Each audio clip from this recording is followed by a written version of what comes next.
Tawiki Merv tra lumari dan. Sashten tung. Dung trak.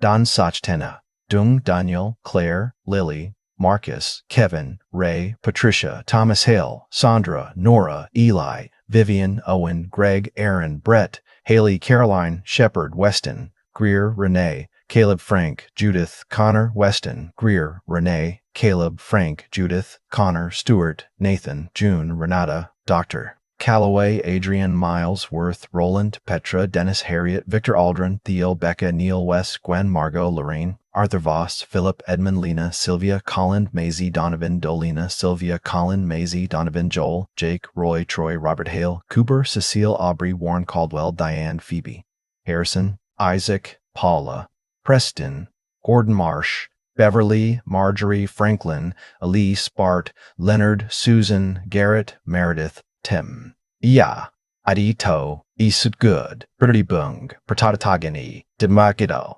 verdiebt. Dan down, I find teben, I find a fine come.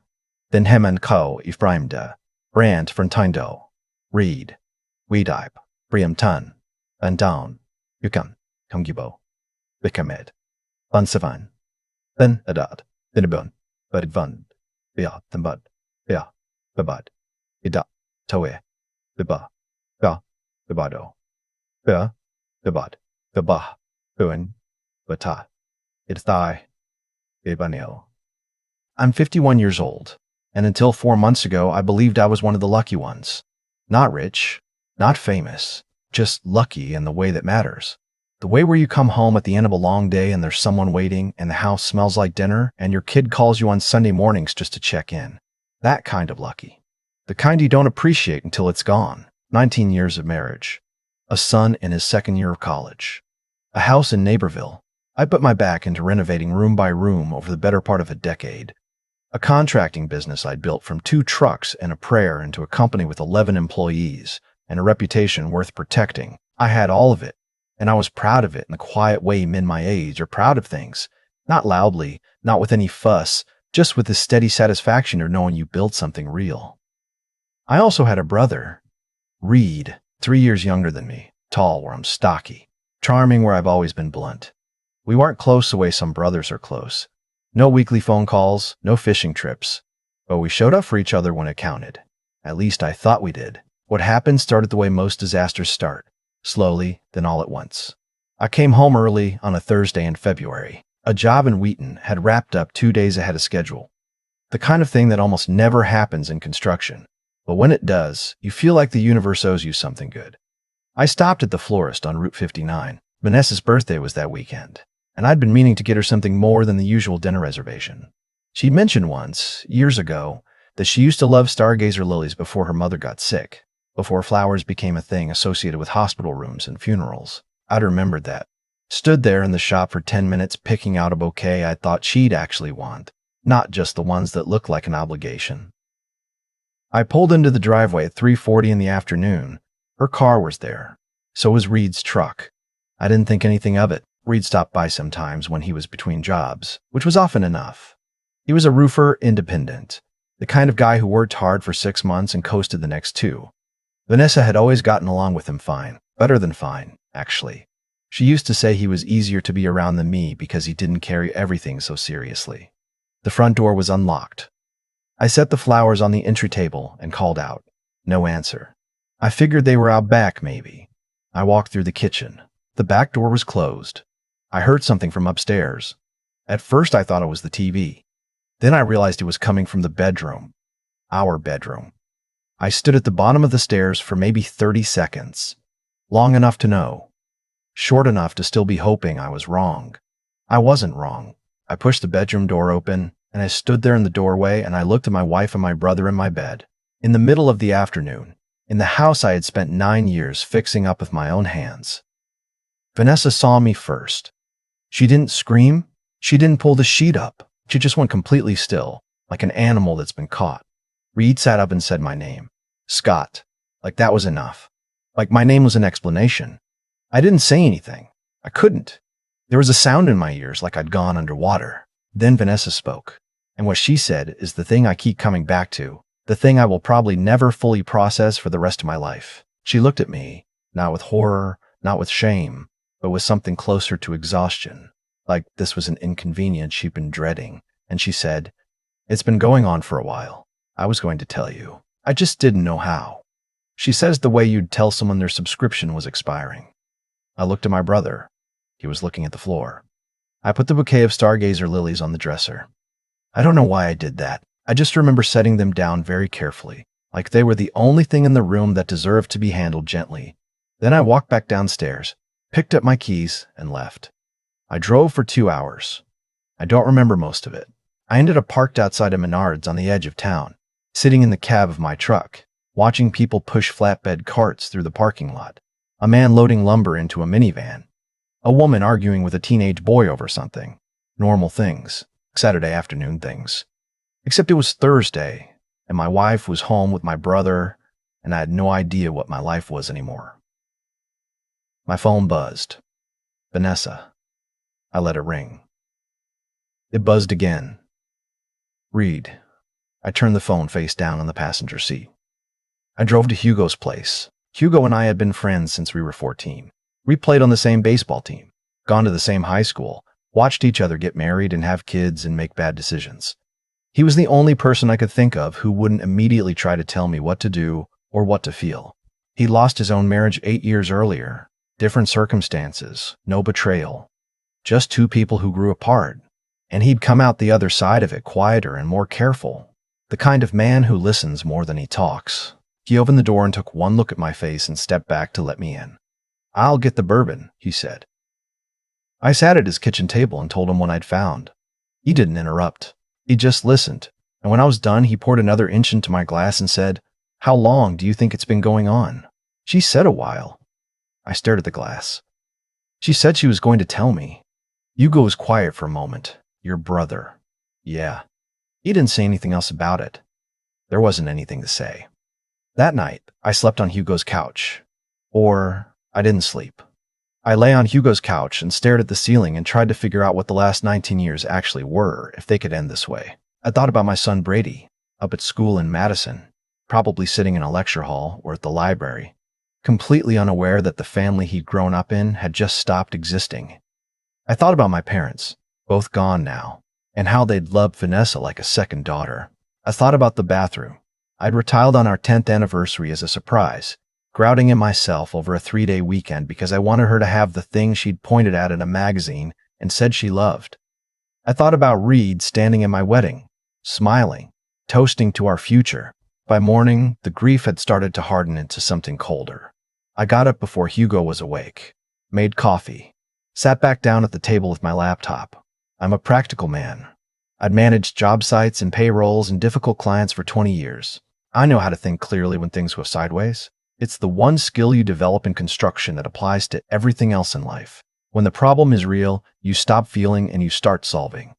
First, money.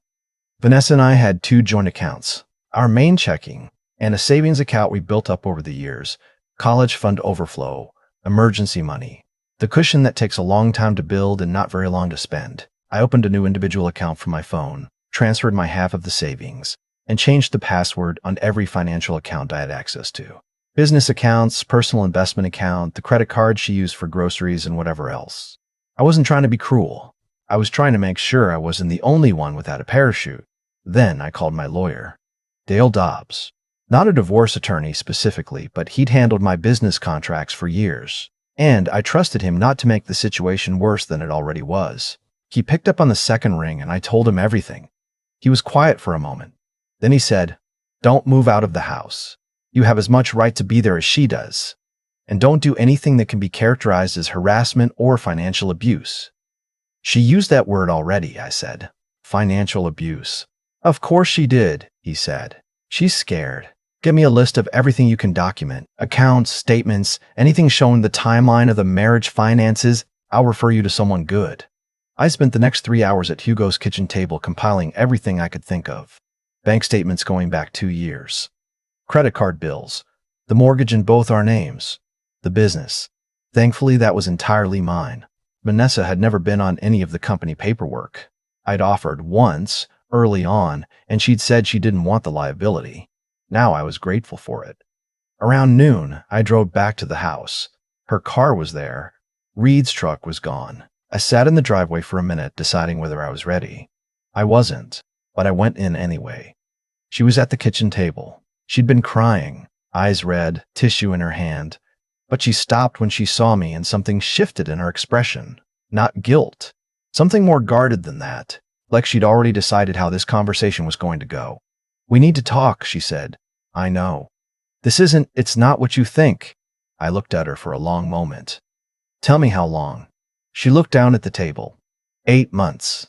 8 months. 8 months of Sunday dinners, where Reed sometimes joined us. 8 months of me calling him to ask for help with the deck renovation last fall. Him showing up with his tools, eating my food, drinking my beer, sleeping with my wife. 8 months. "Does Tessa know?" I asked. Tessa was Reed's girlfriend of 3 years. They'd been talking about getting engaged. She'd been at our house for Thanksgiving. Vanessa shook her head. "No." "She's going to," I said. "Scott, please, think about what you're doing. Reed and it's complicated. I know that doesn't make sense right now, but if you'd just let me explain, did you love him?" "Diane's. Did you love him?" I said again. "While you were still married to me?" She didn't answer, which was its own answer. I went upstairs and started packing a bag. Not permanently. I wasn't going to let her have the house by default, not yet. But I needed a few days away from these walls before I could think clearly inside them. I took my clothes, my laptop, the box of business documents I kept in the closet, and my grandfather's watch. It had been my father's before mine. A Belova. Nothing fancy, but the kind of thing you pass down because passing it down means something. The watch was in the drawer where I always kept it. I didn't think anything of it until 2 days later. I'd been staying at Hugo's, working during the day. You can't just stop running a business because your personal life has collapsed. And honestly, the work helped. Being on a job site, making decisions, watching something get built or fixed, it kept me from disappearing into my own head. On the second day, Hugo said something that had been nagging at him. "When's the last time you actually wore the watch?" I stopped. Thought about it. Christmas, maybe. I'd worn it to my son's school Christmas concert 2 years ago, because it had been my father's, and that kind of day felt like a day for it. I went back to the house while Vanessa was at work. Went to the bedroom, opened the drawer. The watch wasn't there. I pulled the drawer out completely, checked the back of the dresser, the nightstand, the shelf in the closet where I sometimes put things. Nothing. I went through the room methodically, the way you search a job site for a missing tool. No panic, just process. Nothing. Then I found it. Not the watch. A receipt. It was in the back of her nightstand drawer, tucked inside a catalog she'd kept for reasons I couldn't guess. A receipt from a consignment shop on Washington Street. One men's Belova watch, vintage. $40. $40. My father had worn that watch for 30 years. He'd given it to me the month before he went into the hospital for the last time, held my hand around it, told me to take care of it. And she had sold it for $40. Not because she needed the money. Not because we were struggling. Because it was there, and she'd needed cash for something she didn't want to put on a traceable card. I sat on the edge of the bed holding that receipt for a long time. I'd thought, until that moment, that I understood the shape of what had happened. Infidelity. Betrayal. The particular cruelty of it being my brother. I thought I could hold all of it in my hands and know what I was dealing with. The watch receipt made me understand there was more to this than I'd seen yet. I started going through things more carefully. Her nightstand, her desk in the spare room she used as a home office, her email. She'd left herself logged in on the shared home computer, which was either careless or she hadn't thought I'd look. I'm not proud of reading her email. I'm also not going to pretend I wasn't going to. What I found wasn't just the affair. Over the last year, Vanessa had transferred money in small amounts from our joint savings account into an account I didn't have access to. Not huge sums. 300 here, 500 there, once 800. But consistently, quietly, over 14 months, added up, it came to nearly $11,000. She'd been building herself an exit fund, which meant this hadn't been a mistake, hadn't been confusion or weakness or a bad few months. This had been planned. She'd been planning it while we ate dinner together, while we went to Brady's orientation at Madison, while we spent a week in Door County last August, and she'd seemed, I'd thought, genuinely happy. I called Dale Dobbs again. She was building a separate account, I said, siphoning from joint savings. A pause. How much? 11,000. Okay, he said. Don't touch that information yet. Let me get you connected with the right attorney. We do this the right way. Can you document the transfers? I have screenshots. Good. Hold on to everything. I went back to the house the next morning. Vanessa was there this time. I decided I wasn't going to stay away from my own home anymore. She looked surprised to see me. Not frightened. Just recalibrating. I spoke to someone, she said carefully. A counselor. I think we should try. I found the account, Vanessa. She stopped. The transfers. 14 months of them. I watched her face go through several things in the span of 2 seconds. I know what you were building. She sat down. For a moment, she didn't say anything. Then I was scared. I didn't know what I wanted. I was protecting myself. From what? From me?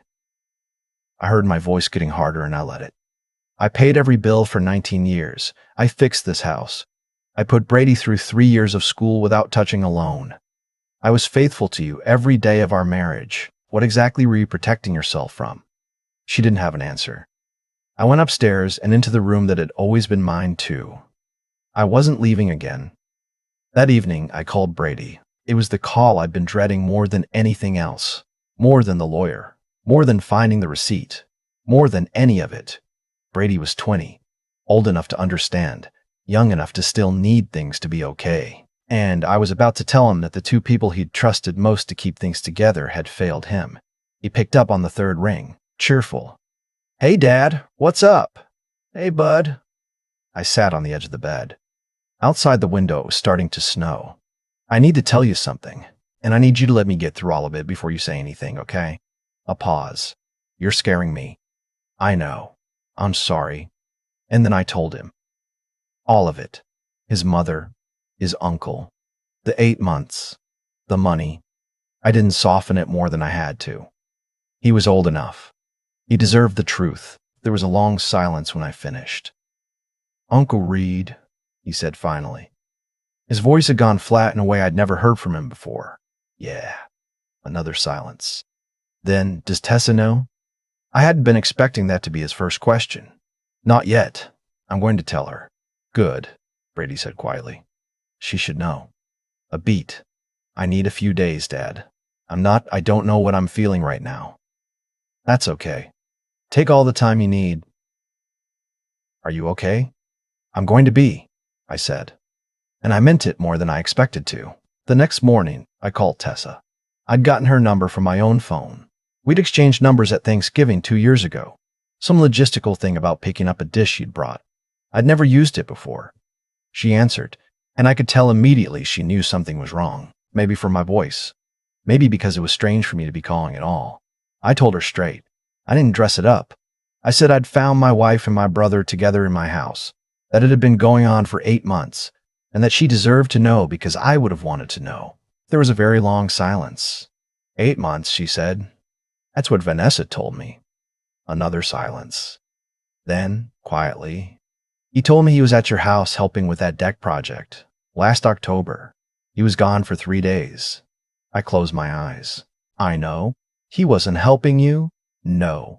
She made a sound that wasn't quite crying and wasn't quite not. Then she said, "Thank you for telling me," and hung up. 3 days later, she called me back. Her voice was different, steadier, colder. She'd been doing what people do when the shock wears off and the anger sets in. She'd been going through things. I found hotel reservations on his email, she said.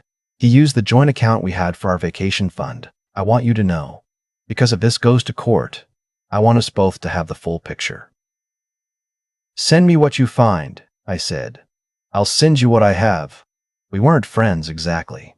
We were two people in the wreckage of the same disaster, and we were practical enough to help each other out of it.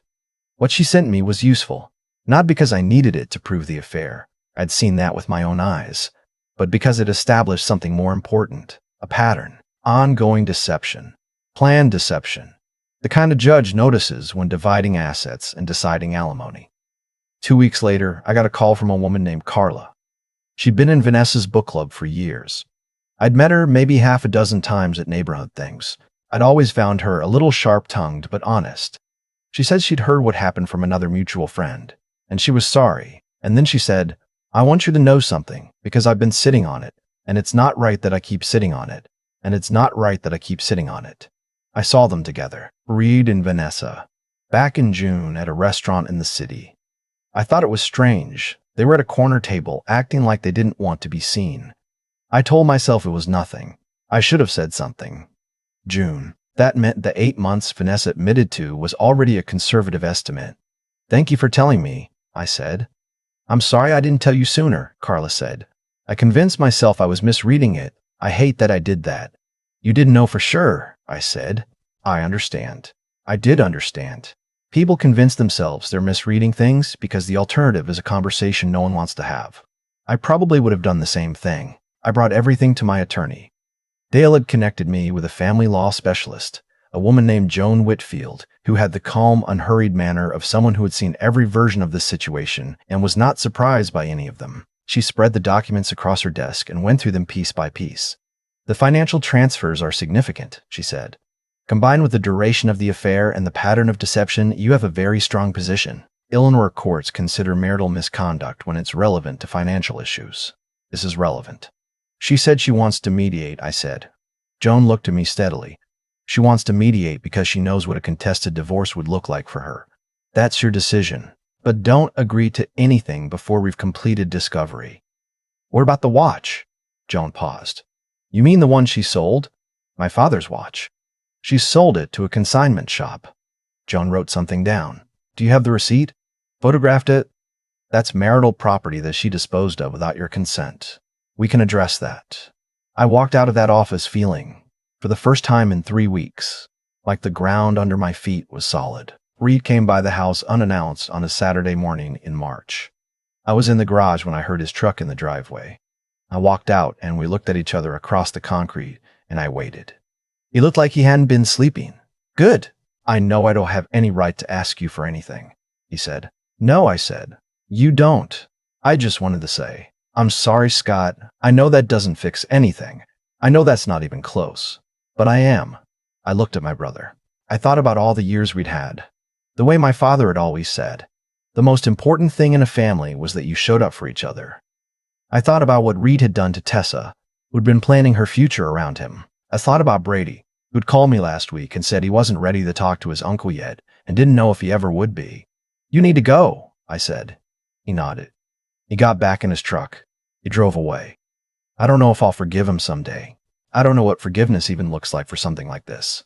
What I know is that it's not something I need to decide right now. The divorce was finalized 11 weeks later, faster than Joan had expected.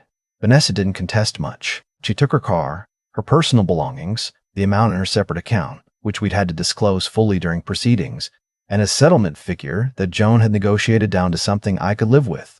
She didn't get alimony. The misconduct documentation and the financial transfers made that argument difficult for her to make. The house stayed with me. The consignment shop on Washington Street still had the watch. The owner remembered it because it was unusual. Old Beluvas with that case style were harder to move than people expected. He sold it back to me for $60, which seemed like a reasonable price for reclaiming something that should never have left. I wore it to Brady's spring semester parents' weekend in Madison.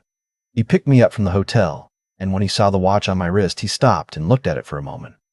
Grandpa's, he said. Yeah, he nodded. And we didn't say anything else about it, and we went and had lunch and walked around campus and talked about his classes and his friends and the apartment he was thinking about getting next year. Normal things. Good things. That night I sat in the hotel room and I thought about what the last 4 months had actually cost me and what they'd given me back. The marriage was gone. The version of my brother I'd trusted was gone. 20 years of believing something to be true turned out to be built on a foundation that had a crack in it I'd never seen. But Brady knew the truth and was still standing. Hugo was still Hugo. The business was still Hugo. The business was still mine. Still sound, still growing. The watch was on my wrist where it belonged. Tessa had moved into an apartment across town and was, according to Carla, doing better than expected. Reed was dealing with the consequences of his choices. Tessa's attorney was thorough, and the vacation fund he'd raided for hotel rooms was an issue that wasn't going away quietly. I didn't feel good about any of it. I don't think you're supposed to feel good about the wreckage, even when you're the one who didn't cause it. But I felt clear. Clearer than I've felt in months. maybe longer. A few weeks ago, I was cleaning out the spare room. I've been slowly reclaiming spaces in the house, making them mine in a way they never quite were before. And I found a box of old photos. Brady as a kid. A vacation we'd taken years ago to the Smokies. My parents at their kitchen table. My father in a flannel shirt. My mother laughing at something off camera. My grandfather's watch isn't in any of the photos. But I know my father was wearing it in most of them. I put the box on the shelf. I looked around the room. It needs new paint. It's a color Vanessa chose that I've never particularly liked. And I've been thinking about converting it into something useful, a proper home office, something I'd actually use. I made a note to pick up paint samples. Some things you lose and they stay lost. Some things you lose and you find your way back to them. And some things, the house, the business, the watch, the version of yourself that knows how to keep going. Those things were yours all along, and all you have to do is remember that. I'm still figuring out what comes next, but for the first time in a long time, I'm looking forward instead of back. That's enough for now. That's more than enough. I've spent a lot of time thinking about the word eventually. That's the word Vanessa used when I walked into my own bedroom and found her with my brother. Not sorry. Not I made a terrible mistake. Just, I was going to tell you eventually, like the truth was a task she put off. Something on a list she'd get around to when it was more convenient for her. I think about that word because it tells you everything about how she understood our marriage. Not as something sacred, not as something worth protecting, as something she'd already decided to leave, just hadn't gotten around to announcing yet. What I've learned, and I don't say this easily, because I spent most of my adult life believing that if you worked hard enough and stayed faithful enough, things held together, is that you can only control your own choices, not anyone else's. Not even the people who promised you they would. Vanessa made her choices. Reed made his. I didn't cause those choices and I couldn't have prevented them. That took me longer to accept than I expected. What I could control was what happened after. That's the thing nobody tells you about betrayal at this scale. It doesn't just break your heart. It forces a reckoning with who you actually are when everything you built your identity around gets taken away. The husband, the brother, the man who kept his word. When those roles get gutted, what's left? For me, what was left was simpler than I expected. The business. Brady. Hugo sitting across the kitchen table, without saying anything useless. My father's watch on my wrist. I think about Reed a lot too. Not with rage anymore. That burned out faster than I thought it would. But with something sadder. He chose an 8-month lie over a lifetime of brotherhood. He sat at my table, ate my food, helped me build a deck in my backyard, and looked me in the eye every time. That's not weakness. That's a specific kind of moral failure that takes sustained effort. You have to choose it over and over again, every single day, and he did. People like that tend to face what they've earned eventually. Not because the universe is keeping score in any mystical sense, but because the habits that allow someone to live that way don't stay contained. They spread. They corrode everything they touch. Tessa's attorney found the vacation fund he raided, the hotel reservations, the pattern. You can't sustain that kind of deception without it eventually turning on you. And Vanessa's exit fund, $11,000 quietly moved over 14 months, told me more about the state of our marriage than any single argument ever had. She'd been planning to leave long before I knew there was anything to leave, which meant the marriage I thought I was in and the marriage I was actually in were two different things. That's a strange grief. You're not just mourning what happened. You're mourning something that maybe wasn't quite real to begin with. But here's what I keep coming back to. The thing I'd tell anyone sitting where I was sitting 4 months ago. The life you build after is still yours to build. The watch is back on my wrist. Brady came up for a weekend last month, and we drove out to the lake and didn't talk about any of it, and it was good. The house needs paint in a spare room, and I've been meaning to get to it. I'm getting to it. That's enough. That's more than enough.